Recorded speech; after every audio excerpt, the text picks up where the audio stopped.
الحمدللہ رب العالمین والصلاة والسلام علی حبیبہ محمد وآلہ وصحبہ اجمعین اما بعد فاعوذ باللہ من الشیطان الرجیم بسم اللہ الرحمن الرحیم قل اللہم مالک الملک تؤتی الملک من تشاء وتنزع الملک ممن تشاء وتعز من تشاء وتذل من تشاء بیدک الخیر انک علی کل شیء قدیر اللہم سبحانک لا علم لنا الا ما علمتنا انک انت العلیم الحکیم مولایا صلی وسلم دائما ابدا علی حبیبک من زانت بہ الرسل۔ محترم سامعین اکرام، السلام علیکم ورحمۃ اللہ وبرکاتہ۔ ارشاد باری تعالیٰ ہے، کہہ دیجئے اے اللہ آپ مالک ہیں بادشاہی کے، جسے چاہیں بادشاہی دیں اور جس سے چاہیں بادشاہی چھین لیں، اور آپ جسے چاہیں عزت دیں اور جسے چاہیں ذلت۔ ہر طرح کی بھلائی آپ کے ہاتھ میں ہے، یقیناً آپ ہر چیز پر قادر ہیں۔ شان نزول میں مختلف پہلو بیان فرمائے جاتے ہیں، جن میں سے کچھ روایات یہ بھی ہیں کہ جب نبی کریم صلی اللہ علیہ وسلم کی ذات اقدس نے غزوہ خندق میں کیسر و کسریٰ کی سلطنتوں کے حوالے سے ارشاد فرمایا کہ ایک وقت آئے گا کہ وہ سرنگوں ہوں گی۔ پھر کچھ ایسے روایات بھی ہیں کہ فتح مکہ کے موقع پر بھی اس طرح کا ذکر مبارک آپ صلی اللہ علیہ وسلم نے فرمایا، تو کافر و مشرکین جو ہیں انہوں نے یہ بات کہی کہ یا مدینہ منورہ کی جو حفاظت ہے، بدر کی جو فتح ہے، مدینہ منورہ کا جو ایک قیام ہے، یا فتح مکہ ہے، تو اس سارے کے بعد مسلمان اب کیسر و کسریٰ کی جو سلطنت ہے وہاں کی بات کرتے ہیں۔ یہیں یہ جو کچھ ہے یہ بھی ممکن نہیں تھا، چاہے جائے کہ وہاں کی بات کی جائے۔ اللہ جل شانہ نے ارشاد فرمایا، قل اللہم مالک الملک، کہہ دیجئے اے اللہ آپ مالک ہیں۔ محترم سامعین کرام، ملکیت اس کے لیے بہت بڑی بنیادی بات ہے کہ اپنا ہونا۔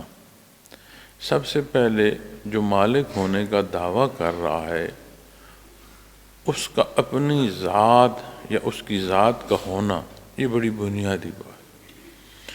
اس کے بعد جس شے کی بات کی جا رہی ہے اس شے کا وجود اور اس وجود کی بقا، یعنی جو دعویٰ کر رہا ہے پہلے اس کی بقا، پھر جس کا دعویٰ کیا جا رہا ہے اس کی بقا۔ یہ دو وہ پہلو ہیں جو اس طرح کے دعوے میں بڑی بنیادی حیثیت رکھتے ہیں۔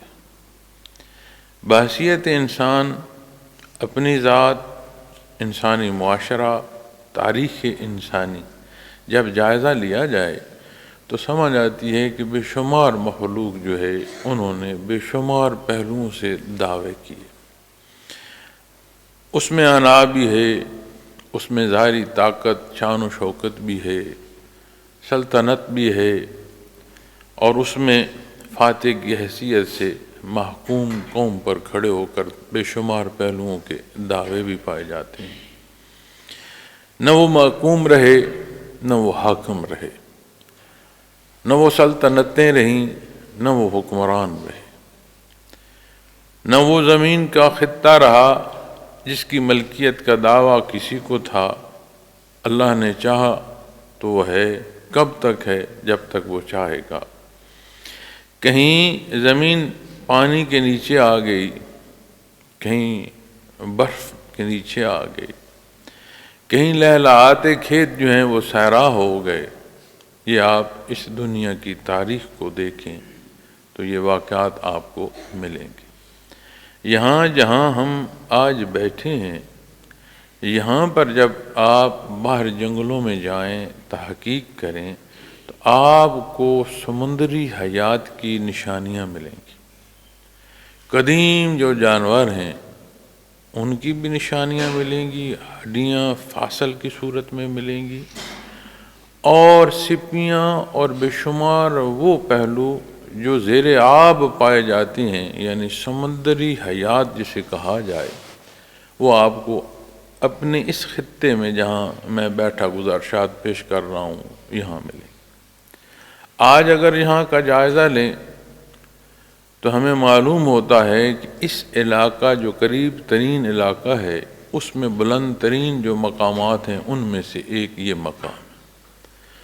یہاں پہنچنے کے لیے اچھی خاصی جو بلندی ہے وہ سر کرنی پڑتی ہے، تب جا کر بندہ اس بلندی پر پہنچتا۔ اور ایک وقت تھا کہ یہ ساری جگہ جو ہے وہ زمین کے اس حصہ جتنا بھی ہے پانی کے نیچے تھا، زیر آب تھا۔ تو جب ہم دعویٰ کرنے والے پر بحث کریں گے تو اس کی جو ذات ہے، اس ذات کا ہونا فی نفس، یعنی اس کی ذاتی قوت نہیں ہے۔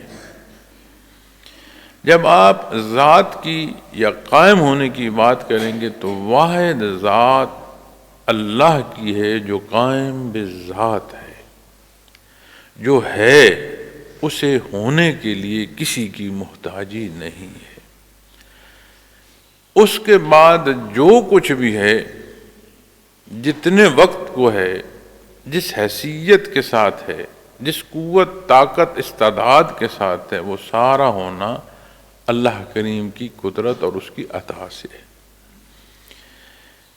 تو جس کا ہونا اس کی اپنی اختیار میں نہیں ہے، جب وہ دعویٰ کرتا ہے کہ میں مالک ہوں، تو اس کی ملکیت کا جو دعویٰ ہے وہ کتنا مستحکم ہو سکے گا؟ جس طرح ہر شے کو فنا ہے، کل من علیہا فان، اسی طرح جہاں دعویٰ ہے اس کو بھی فنا ہے، جس شے کا دعویٰ ہے اس کو بھی فنا ہے۔ تو قائم بذات صرف اللہ کی، وَإِلَٰهُكُمْ إِلَٰهٌ وَاحِدٌ، وہ واحد اکیلا مالک ہے جو عبادت کے لاحق ہے، جو قائم بذات ہے۔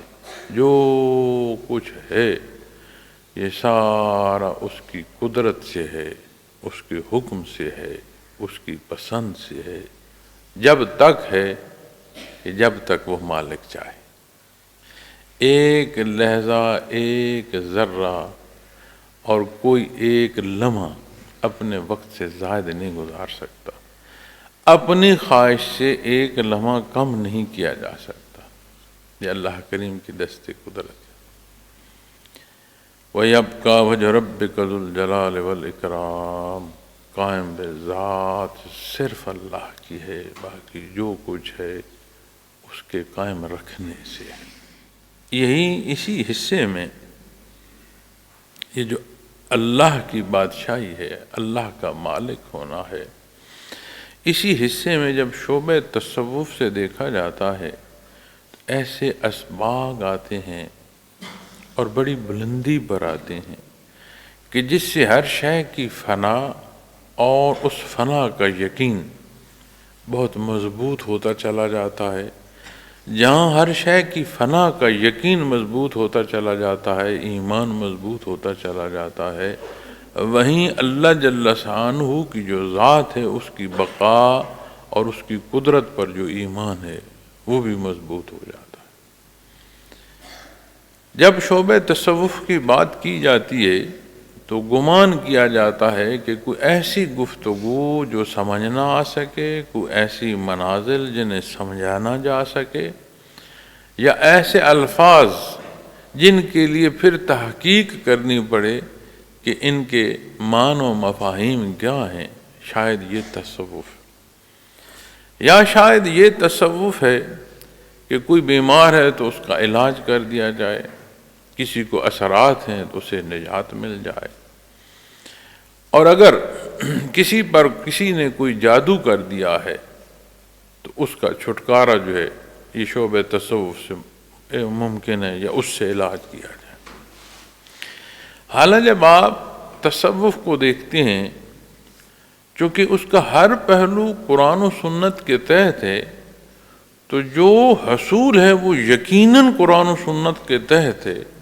تو جب ہر شے قرآن و سنت کے تحت ہے تو پھر یقیناً ایمان کی مضبوطی ہوگی، اور جو اللہ نے ارشاد فرمایا ہے ان تمام پہلوؤں پر جو یقین اور اس یقین میں جو ترقی ہے وہ اعمال میں پھر قرآن و سنت کے صورت میں ظاہر ہوتی ہے۔ اور جو بندہ عمل کر رہا ہے اس کے ساتھ اس کا خلوص، یعنی خلوص فی النیت، نیت جو ہے وہ خالص ہوتی ہے، یہ سارا کچھ حاصل ہے تصوف۔ اب یہاں جب بات میں کر رہا ہوں تو یہاں پر جب بات آتی ہے تو فنا فی اللہ اور بقا باللہ کی میں نے اجمالی حصوں میں گزارشات پیش کی۔ تو جب بات آپ کریں گے کسی سے متعلق تو جو دعویٰ ہے نہ اسے دوام ہے، نہ دعویٰ کرنے والے کو دوام ہے، اور نہ جس پر دعویٰ کیا جا رہا ہے اس شے کو دوام ہے۔ اللہ جل شانہ ارشاد فرماتے ہیں قل اللہم مالک الملک، کہہ دیجئے اے اللہ آپ مالک ہیں۔ تو کوئی جو نبی کریم صلی اللہ علیہ وسلم کے ذات اقدس پر کسی پہلو سے بھی معترض ہے، ہے یا کوئی بدبخت ہوگا، تو فرما دیا گیا ہے کہہ دیجئے اے اللہ آپ مالک ہیں بادشاہی کے۔ تؤتی الملک من تشاء وتنزع الملک ممن تشاء، بادشاہی کے مالک ہیں جسے چاہیں بادشاہی دیں۔ مشرکین مکہ پر یقین تھے ایک ذات ہے، ہم اپنی طاقت و قدرت سے انہیں صفحہ ہستی سے نعوذ باللہ مٹا دیں۔ پھر حالات نے جو کروٹ لی تو پھر یہ کوشش کی گئی کہ مکہ مکرمہ میں جہاں بیت اللہ ہے اور گرد و پیش سے لوگ آتے ہیں، انہیں یہاں سے نکال باہر کرو۔ دعوت تو کجا، ان کا اپنا جو وجود ہے اس کا قائم رہنا جو ہے وہ ان کے لیے مسئلہ بن جائے گا۔ مالک ہے، قرآن کریم کی آیات ہیں کہ جو اللہ کے لیے ہجرت کرتا ہے وہ کشائش دینے والا ہے۔ تو جب ہجرت فرمائی گئی تو جو مقصد تھا اس کے برعکس ہوا، اللہ نے ایک سلطنت کی بنیاد عطا فرما دی، ایک مملکت کی بنیاد عطا فرما دی، ایک اسلامی معاشرہ، اس کا قیام جو ہے یہ ہجرت سبب بن گئی۔ تو جب بادشاہی کی بات آتی ہے تو کیا کافر و مشرک نے کوشش کی؟ کوئی کچھ نہ کر سکا، ہوا وہ جو اللہ نے چاہا۔ تو جب آج ہم گرد و پیش کا جائزہ لیتے ہیں، اپنے کردار، اعمال، خواہشات انہیں تولتے ہیں تو خواہشات کیا کچھ کہہ رہی ہوتی ہیں۔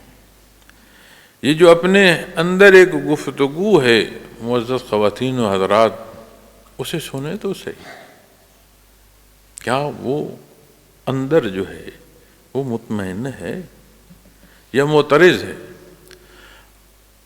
معترض ہے تو اسے یہ آیا کریمہ سنائے، ہر شے کا مالک اللہ ہے، جسے جو جتنا جب تک چاہے عطا فرما دے، اس کی مرضی۔ کلی معنوں میں جو ملکیت ہے وہ ذات پر انحصار کرتی ہے اور قائم بذات صرف اللہ کی ہے۔ بادشاہی کے جسے چاہیں بادشاہی دیں اور جس سے چاہیں بادشاہی چھین لیں، وَتَنزِعُ الْمُلْكَ مِمَّن تَشَاءُ، اور جس سے چاہیں بادشاہی چھین لیں۔ یہ جو قدرت ہوتی ہے محترم سامعین کرام، یعنی اختیار، یہ بہت بڑا امتحان ہوتا ہے۔ جتنا کوئی با اختیار ہے اتنا اس نے حساب دینا ہے اللہ کے حضور۔ جب حساب کی بات آتی ہے تو یہاں تک فرمایا گیا ہے کہ خواہ مخواہ کا جو کلام ہے اس سے اجتناب کیا جائے، چونکہ ایک ایک لفظ جو بولا جائے گا اس کا حساب اللہ کے حضور دینا ہوگا۔ اور جب دینی بات نہ ہو تو خاموشی بہتر ہے۔ کیوں؟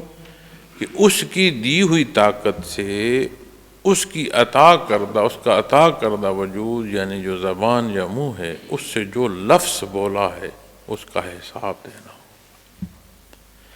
تو جب ہم دنیا یا دنیا کی بادشاہی یا اپنا اختیار یا اپنی قدرت کی طرف آتے ہیں تو جو جتنی حیثیت کا ہے اسے اتنی حیثیت کا حساب دینا ہے۔ میں نے اور آپ نے اپنی حیثیت کا حساب دینا ہے، اور جنہیں مملکت عطا کی گئی ہے یعنی اتنا اختیار دیا گیا ہے کہ وہ اللہ کی مخلوق پر ان کے اختیار کا اثر ہے، تو انہیں پھر اس ساری مخلوق کے ساتھ حساب دینا ہوگا۔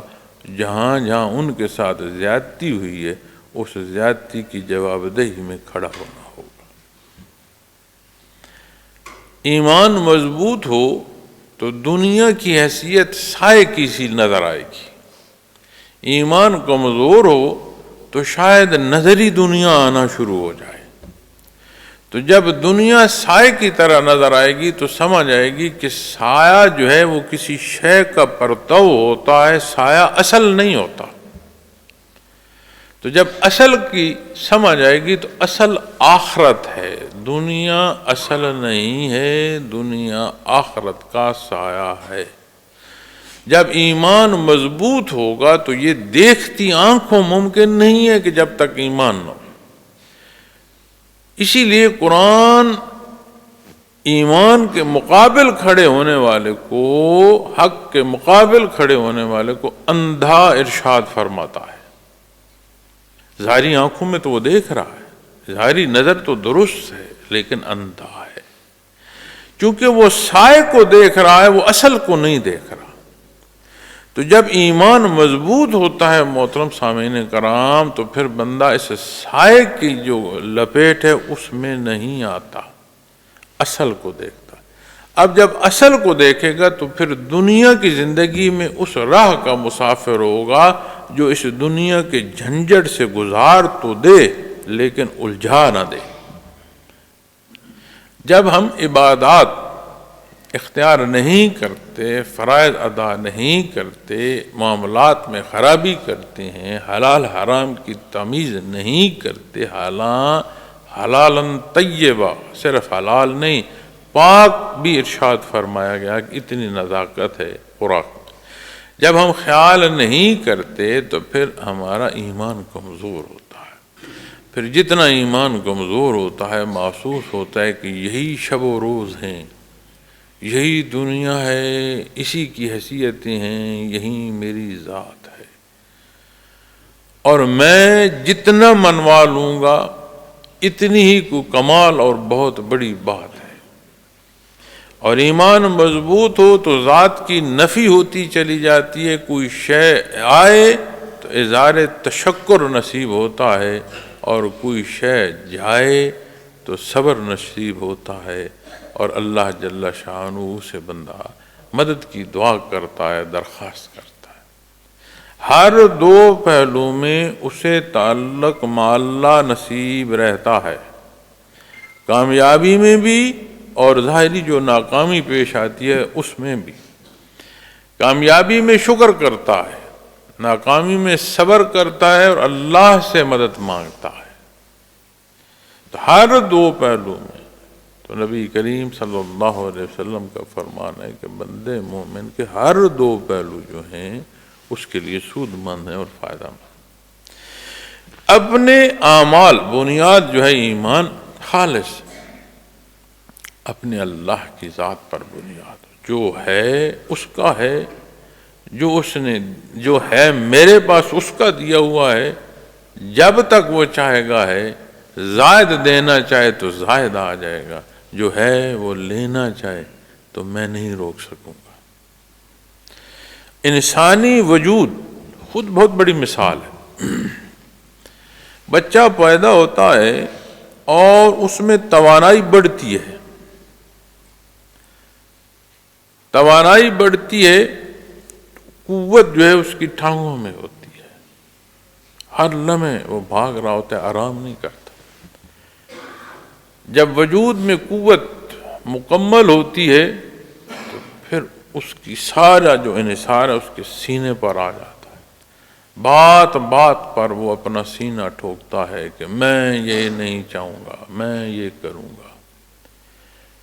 اور یہی وقت جب ڈھلتا ہے تو ساری قوت جو ہے وہ زبان میں چلی جاتی ہے، وہ کچھ نہیں سکتا سوائے باتیں کرنے کے، کچھ نہیں رہتا۔ تو اپنے وجود کا جائزہ لیا جائے کہ وہ پیدائش اور پھر قوت تک پہنچ کر پھر واپس جو کمزوری ہے، اگر کسی کے پاس قدرت ہے تو ذات پر اس وارد ہونے والے کمزوری کو روک لے، نہیں روکی جا سکتی۔ جس نے پیدا فرمایا ہے ہر شے اس کی ہے، پھر اس تخلیق کو جو اس نے پیدائش عطا فرمائی ہے ایک اختتام ہے یہاں کا، جو موت کی صورت میں ہے کوئی جو موت کو روک لے؟ کوئی نہیں روک سکتا۔ تو جب ہم اپنا، میں نے عرض کیا، جائزہ لیں تو یہ خیال فرمائیں کہ اپنی عبادات پورے شوق اور ذوق سے ادا کیا کریں۔ شعبان المعظم کی آج پہلی ہے اور ابتدا جو ہے جمعۃ المبارک ہے۔ ابتداً یکم جو رات گزری ہے یہ شب جمعہ ہے، یکم جمعۃ المبارک۔ نصف شعبان یعنی 15 شعبان کی رات جو ہے شب برات ہے، اس کی برکات بیان فرمائی گئی ہیں۔ عبادات مسنون ہیں کہ نفل عبادات کی جائے، ویسے بھی اللہ کریم کو پسند ہے کہ وہ تخلیق کا وقت جو تہجد کا اس میں عبادت کی جائے۔ ام المومنین حضرت عائشہ الصدیقہ رضی اللہ تعالیٰ عنہ ارشاد فرماتی ہیں کہ کوئی مہینہ ایسا نہیں ہے جس کے دن اتنے آپ نے شمار فرمائے ہوں کہ جتنے دن آپ نے شعبان المعظم کے شمار فرمائے رمضان المبارک کے انتظار میں، اور کوئی مہینہ ایسا نہیں ہے کہ جس میں اتنے روزے رکھے ہوں کہ جتنے شعبان المعظم میں آپ صلی اللہ علیہ وسلم نے روزے رکھے رمضان المبارک کے انتظار میں۔ اب آپ خیال فرما لیں کہ ماہ مبارک رمضان کی آمد ہے اور شعبان المعظم، انتظار جو ہے وہ بھی معظم ہے۔ تو جب روزے آتے ہیں تو ہم اس فرض کو کیسے ادا کرتے؟ دل پر بار تو نہیں محسوس کرتے؟ کیا منتظر ہیں ہم کہ رمضان المبارک آ رہا ہے اور ہم روزے رکھیں گے؟ کیا منتظر ہیں کہ اس رمضان کے یہ جو رمز کی بھٹی ہے اس میں ہمارے گناہ جو ہیں وہ جل جائیں؟ کیا ہم عشرہ جات کے منتظر ہیں؟ تاک راتوں اور تاک راتوں میں شب قدر کے منتظر ہیں؟ یا ہمارا حال یہ تو نہیں کہ کہیں سے کوئی وظیفہ مل جائے اور میں وہ وظیفہ بھلے سارے دن پڑھتا رہوں لیکن فرض نماز نہ پڑھوں؟ کیا ایسا تو نہیں؟ تو جب ہم تجزیہ کریں گے تو بحث کی ضرورت کوئی نہیں، ہر کو اپنا حال جانتا ہے۔ اسے جواز دینے کی بجائے قرآن و سنت سے شہادت لیں کہ جو میں سوچ رہا ہوں اور جو میں کر رہا ہوں قرآن و سنت کے مطابق ہے یا کمی بیشی واقع ہے اس میں، دوسرے درست فرما۔ تو یہ وہ حصے ہیں کہ عبادات نصیب ہوں اور انہیں شرف قبولیت ہو تو اعمال درست ہوں گے، آپ لوگوں کا حق نہیں کھائیں گے، لوگوں سے جھوٹ نہیں بولیں گے، کسی پر ظلم اور زیادتی نہیں کریں گے، کسی کے پیٹھ پیچھے منہ پر کوئی اور گفتگو اور پیٹھ پیچھے کوئی اور گفتگو، یہ معاملہ یہ ماجرا ایسا پھر نہیں ہوگا۔ اس لیے کہ مقصد دنیا نہیں ہے، مخلوق نہیں ہے، مقصد ذات باری تعالیٰ ہے۔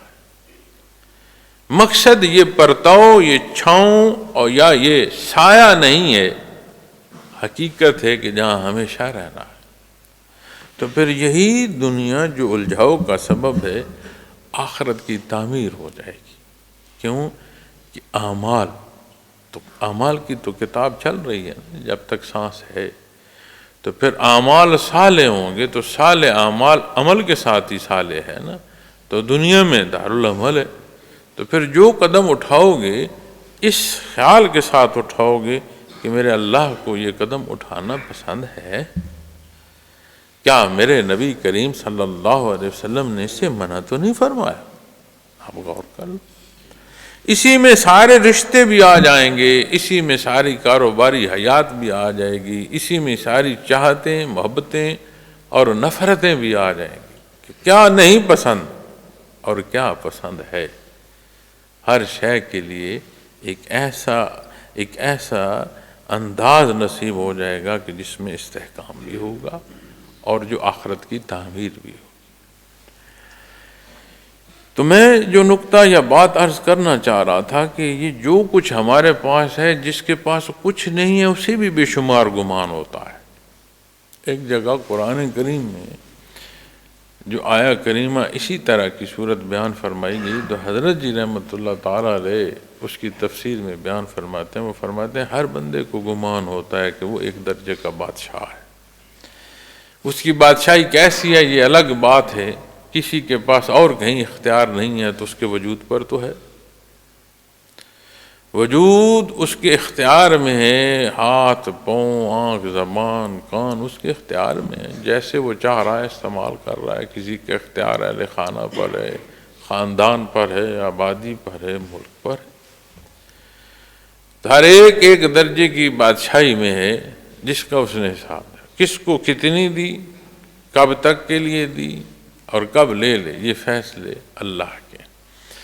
آپ اپنی کمی بیشی پر غور فرمائیں کہ جب نقصان ہو یا تکلیف ہو یا بیماری آئے، کیا ہم صبر کرتے ہوئے اللہ سے اس کی دوا یا اس کے لیے شفا یا اللہ سے اس کے لیے جو آسانی ہے تکلیف کے لیے مانگتے ہیں، یا مترس تو نہیں ہوتے؟ ابھی میں سفر پر تھا، تو اس سفر پر بھی مجھ سے کسی نے بات کی کہ یہ جتنی عبادات کر لیں، لوگ پھر بھی یہ کہتے ہیں کہ اگر اتنی تیری عبادات قبول ہوتی تو پھر تو مصیبتوں میں کیوں ہوتا؟ کیا جو بنیاد ایمان ہے وہ سودا ہے؟ کیا وہ اقرار مالک اور مخلوق کے مابین سودا ہے؟ وہ اقرار تو غیر مشروط ہے، بندگی غیر مشروط اطاعت ہے، اور اگر وہ مشروط ہے تو کیا وہ بندگی ہے؟ یہ ہم کہیں اپنے کسی گمان میں تو نہیں پھنس گئے؟ تو جب عبادات پر توجہ کریں گے محترم سامعین کرام، تو جو دنیا کا موقع کا ثواب ہے وہ آپ کو اپنے اعمال میں نظر آئے گا، اپنے کردار میں نظر آئے گا۔ یہی وہ صورت ہے جو مشائخ اذکار کے حصول میں بیان فرماتے ہیں کہ کسی نے مناظر سلوک دیکھنی ہے تو اپنے اعمال دیکھ، اس کے اعمال اسے بتا دیں گے کہ تیرا ذکر مقبول ہے یا تو کہیں ذات کی بھول بھلائیوں میں تو نہیں پھنس چکا۔ تو بادشاہی چھین لیں، وَتَنزُلُ الْمُلْكَ مِمَّن تَشَاءُ، جس سے چاہیں بادشاہی چھین لیں، یہ اس کا اختیار ہے۔ وَتُعِزُّ مَن تَشَاءُ وَتُذِلُّ مَن تَشَاءُ، اور جسے چاہیں عزت دیں اور جسے چاہیں ذلت دیں۔ یہاں ایک بات یا ایک باریکی سمجھنے کی ضرورت ہے کہ عزت و ذلت یہ ایک معیار مقرر ہوگا کہ عزت کیا ہے اور ذلت کیا ہے، وگرنہ تو جیسے صحیح اور غلط کی بات کی جائے، ظالم و مظلوم کی بات کی جائے، تو ظلم کرنے والا کہتا ہے کہ جس پر ظلم ہوا ہے اس کے سبب ہوا ہے، یعنی اس مظلومیت میں بھی گناہ اسی کا ہے، یہ ظالم کے پاس جواز ہوتا ہے۔ قاتل کے پاس 100 جواز ہوں گے، چوری اور ڈاکہ زنی کرنے والے کے پاس بے شمار جواز ہوں گے. تو اگر جواز ذاتی رکھا جائے گا تو اسی طرح جو لوگ اپنی انا میں کھو جاتے ہیں ان کے نزدیک وہ انا پرستی جو ہے وہ بڑی عزت والی شے ہے. تو کیا انا پرستی عزت والی شے ہے؟ کیا قاتل بن جانا عزت والی شے ہے؟ لوگوں پر ظلم ڈھانا کیا یہ باعزت کام ہے؟ تو ہر شے کا جو ایک معیار ہوتا ہے وہ اس کی بنیاد پر ہوتا ہے.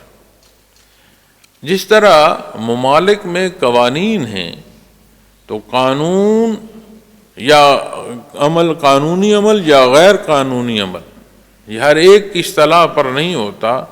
وہ جو ملک کا قانون ہوتا ہے اس پر اس کا انحصار ہوتا ہے کہ عمل کو اس قانون پر جانچا جائے تو سمجھ آئے کہ یہ قانونی عمل تھا یا غیر قانونی. اسی لیے عدالتیں لگتی ہیں، اسی لیے وکیل بحث مباحثہ کرتے ہیں، اسی لیے شہادتیں اکٹھی کی جاتی ہیں. کیا اس سارے میں سے ہم نہیں گزرتے؟ تو جب عزت اور ذلت کی بات آئے گی تو کیا اس میں ہر ایک اپنا پیمانہ بنائے گا یا کوئی بنیاد درکار ہے؟ تو بندہ مومن جب اقرار کرتا ہے کہ لا الہ الا اللہ تو ہر شے کا رد کر کے اللہ کو مانتا ہے، تو پھر بنیاد عزت کی کیا ہے جو اللہ نے مقرر فرمائی ہے. اسی لیے فرمایا گیا کہ عزت جو ہے وہ اللہ کے لیے ہے، اللہ کے انبیاء کے لیے ہے، اللہ کے فرشتوں کے لیے ہے، اللہ کے نیک لوگوں کے لیے. اس سارے میں کیا داخل ہوتا ہے؟ رضائے باری تعالیٰ. تو جب عزت کا معیار دیکھا جائے گا تو پھر عزت کا معیار قرآن کریم ہوگا. عزت کا معیار وہ ہوگا جو نبی کریم صلی اللہ علیہ وسلم نے اختیار فرمایا، تعلیم فرمائی، تصحیح فرمائی. وہ معیار نہیں ہوگا کہ جو کھڑا ہو کر وہ اپنی مرضی سے وہ معیار مقرر کرے. اور لوگوں نے کیے. کہاں ہیں وہ معیار اور کہاں ہیں وہ لوگ؟ وہ جو تقرر کی گئی امور تھے ان سمیت اللہ کے حضور جہاں پیش ہوں گے سمجھ آ جائے گی. دنیا کی زندگی میں رسوا ہو کر چلے گئے جو عزت دار ہونے کا دعویٰ رکھتے رہے. تو جب بات آتی ہے عزت و ذلت کی تو محترم سامعین کرام، عزت اطاعت الہی میں ہے اور ذلت اطاعت الہی سے کوئی نکل جائے اتنا جتنا نکلتا جائے گا اتنا ذلیل ہوگا. یہ قانون قدرت ہے. اور دینی احکامات جتنے بھی ہیں وہ انسانی استعداد کے مطابق اور انسانی ضرورت کے مطابق ہیں. اللہ یہ سمجھ عطا فرمائے، بجائے اس کے کہ ہم مشروط عبادات کر رہے ہوں کہ میں تو عبادات کر رہا ہوں خدا نخواستہ اب کوئی قرض اللہ کی طرف چلا گیا ہے. ہم اتنے مقروض ہیں کہ ساری زندگی اگر سجدے میں رہیں نا اور اس کی شان بیان کرتے رہیں کہ سبحان ربی الاعلیٰ، ساری زندگی شکرانہ ادا نہیں ہو سکتا. بعض دفعہ ہمیں کئی غلط فہمیاں ہوتی ہیں، ہم غلط فہمی میں مبتلا ہو جاتے ہیں.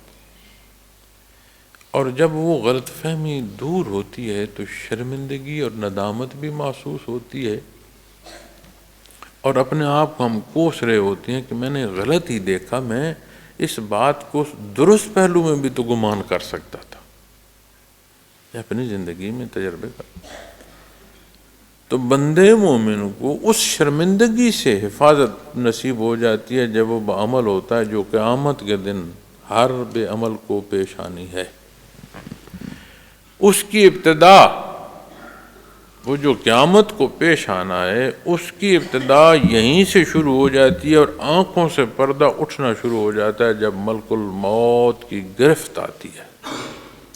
پھر فرصت نہیں ہے، عمل کی کتاب بند ہو جاتی. ہم لوگوں کو دیکھ کر اعمال اختیار کرتے ہیں کہ دیکھ رہا ہے جسے میں نے جواب دینا ہے، مجھے دیکھا جا رہا ہے اس لیے میں درست عمل کروں. دیکھتی آنکھوں بندہ غلط فہمی میں مبتلا ہو جاتا ہے۔ کتنی دفعہ ایسا ہوا کہ بھیڑ بھاڑ میں ہم نے کہا یہ تو وہ میرا دوست ہے، میرا جاننے والا ہے، وہ قریب آیا یا آپ گئے تو سمجھ آئی مجھے تو غلطی لگی، یہ تو کوئی اور تھا۔ کتنی دفعہ اپنے کانوں سے سنے ہوئے جملے وہ جو کہہ رہا ہے وہ کچھ اور کہہ رہا ہوتا ہے، اور ہم جو سمجھ رہے ہوتے ہیں بعد میں ہمیں سمجھ آتی ہے کہ نہیں، بات تو اس نے یہ کہی تھی، میں نے غلط سمجھی۔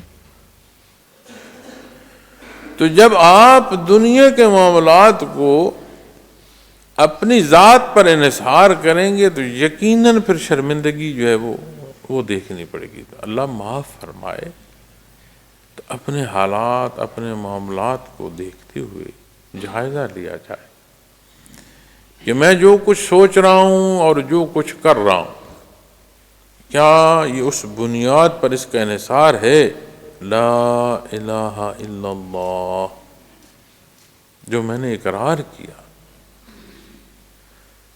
پھر وہ پہلو جو محمد الرسول اللہ صلی اللہ علیہ وسلم سے نصیب ہوتے ہیں وہ اس بنیاد پر پہنچاتے ہیں۔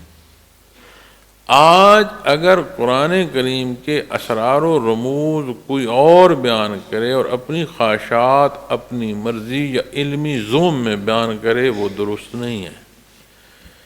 کیوں درست نہیں ہے؟ کہ اگر وہ اقرار کر رہا ہے کہ یہ قرآن ہے اللہ کی کتاب، تو اس نے لی کہاں سے؟ تو جہاں سے یہ نصیب ہوا، حدود و قیود وہاں کی نہیں مانو گی تو قرآن کا قرآن ماننا جو ہے تمہارا یہ بھی ثابت نہیں ہو پائے گا کہ تم اس اقرار میں ہو کہ میں سے اللہ کا کلام مانتا ہوں، جب وہ انداز جو نبی کریم صلی اللہ علیہ وسلم نے تعلیم فرمایا اس اقرار میں نہیں لاؤ گے، اس کا انکار کرو گے تو تمہارا ماننے میں داخل نہیں ہوگا۔ اور پھر ہم قرآن سے وظائف لیں اور فرائض چھوڑ دیں، قرآن سے وظائف لیں، سارا دن وظیفے پڑھ پڑھ کر ہوش جو ہے وہ اڑ جائیں، تسبیحیں پڑھ پڑھ کے ہوش اڑ جائیں، کیوں کہ ویسا ہو جیسا میں چاہتا ہوں۔ تو یہ سارے وہ دھوکے ہیں جو شیطان کے دھوکے ہوتے ہیں۔ بندے مومن کے لیے کوئی ابہام نہیں ہے معزز خواتین و حضرات، ہر شے واضح۔ اسی طرح اپنے اپنے انداز میں اپنی اپنی جو عزتیں ہیں انہیں نہ بنایا کرو۔ بہن بھائیوں میں جو تفریق، خاندانوں میں جو جھگڑے ہیں، آپ غور فرمائیں، اس کی بہت بڑی وجہ جو ہے وہ یہ ہے کہ ہر کوئی اپنی انا میں پھنسا ہوا ہے۔ ایک کام کروں گا تو اس میں میری بے عزتی ہے، یہ کام کروں گا تو اس میں میری عزت ہے۔ عزت کس میں ہے؟ جو خود کو پسند ہے۔ بے عزتی کس میں ہے؟ جس میں کوئی دوسرے کا مسئلہ حل ہوتا۔ کمال ہے۔ تو کون دیکھ رہا ہے اور کون نہیں دیکھ رہا، کس کے سامنے ہو اور کس کی پیٹھ کے پیچھے، یہ سارا معاملہ یا ماجرا مخلوق کا مخلوق کے مابین ہے۔ تو جو ایمان ہے وہ اللہ سے اس درجے کا آشنا کر دیتا ہے کہ کوئی دیکھ رہا ہے یا نہیں دیکھ رہا، میرا اللہ دیکھ رہا ہے۔ کوئی سن رہا ہے یا نہیں سن رہا، میرا اللہ سن رہا ہے۔ نا خانے دل میں جو کچھ چل رہا ہے وہ اس سے آج نہیں، ازل سے واقف ہے۔ تو تھا نہیں، تیرا ہونا، تیرے ہونے پر اس وقت کا ہونا، پھر تیری سوچ کا ہونا، یہ تو بڑی بات کی بات ہے۔ وہ تو تب سے جانتا ہے جب تو تھا ہی نہیں، ازل سے جانتا۔ اس کی ذات علیم ہے۔ تو کتنی پاکیزگی ہماری زندگیوں، ہماری سوچوں میں پیدا ہو جائے گی جب ہم اللہ کے لیے جئیں گے۔ ہمارے اعمال اس کیفیت سے ہوں گے کہ میں اپنے اللہ کے روبرو ہوں اور اس کے روبرو پیش بھی ہوں گا جا کے، اور یہ اعمال ہوں گے میرے ساتھ۔ بِیَدِکَ الْخَیْرُ، ہر طرح کی بھلائی آپ کے ہاتھ میں۔ اب پچھلے حصے میں ملک کا لینا، دینا، لینا، عزت دینی، عزت لینی، دو پہلو بیان فرمائے۔ یہاں بِیَدِکَ الْخَیْرُ فرمایا گیا بھلائی، یہاں شر ساتھ نہیں بیان فرمایا گیا۔ بِیَدِکَ الْخَیْرُ، ہر طرح کی بھلائی آپ کے ہاتھ میں ہے، یعنی جو کچھ اللہ کریم فرماتے ہیں اس میں خیر ہے۔ جزا و سزا ہر معنی میں جو کچھ من جانب اللہ ہے اس میں خیر ہے۔ ہر شے کا وہ مالک ہے، ہر شے اس کے دست قدرت میں۔ پچھلے دونوں حصوں میں جہاں بادشاہی دینے کی بات ہوئی وہیں لینے کی بات ہوئی، جہاں عزت کی عطا کی بات ہوئی وہاں ذلت کی بھی بات ارشاد فرمائے گی، یہاں صرف خیر بیان فرمائے، چونکہ جس شے کا رخ اللہ کی طرف ہے اس میں خیر ہے، خیر ہے اور خیر ہے، خیر کی نسبت اس کی طرف، ہر شے اس کی، یہ نہیں ہے کہ کوئی شے اس کے دست قدرت سے باہر ہے کہ خیر و شر کی بات کی جائے کہ شاید شر کے حصے دست قدرت سے باہر ہے۔ جس شے کی نسبت اس کی طرف سے ہوگی یعنی اس کی طرف سے جو کچھ آ رہا ہے اس میں خیر ہے، ظاہری تکلیف جو ہے اس میں بھی خیر ہے، کوئی غلطی کر رہا ہے تو اس کی جو سزا ہے وہ کلی معنوں میں خیر ہے، اس نے زیادتی کی اسے سزا مل رہی ہے، کتنے ہیں جن کا حقوق ادا ہو رہا ہے تو اس میں اس سزا میں بھی خیر ہے،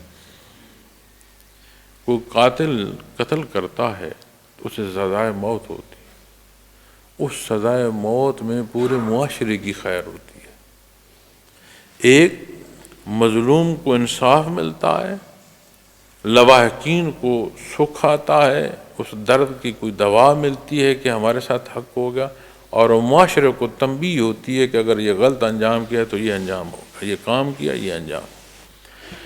تو یہ دنیا کے ایک سہل حکم کی سمجھ آ رہی ہے ہمیں کہ ہر پہلو سے خیر ہے، تو جو اللہ کی نسبت جس شے کو کرو گے تو جو ہر شے کا مالک ہے وہاں خیر نہیں ہوگی۔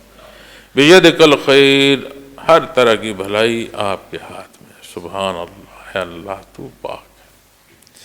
انک علی کل شیء قدیر، یقیناً آپ ہر چیز پر قادر ہیں، وہ قادر مطلق ہے۔ میں نے جو بھی ٹوٹے پھوٹے لفظ اس آیا کریمہ میں آپ کے گوش گزار کیے ہیں، ہر پہلو کے ساتھ میں نے اللہ کی قدرت جو ہے وہ عرض کی۔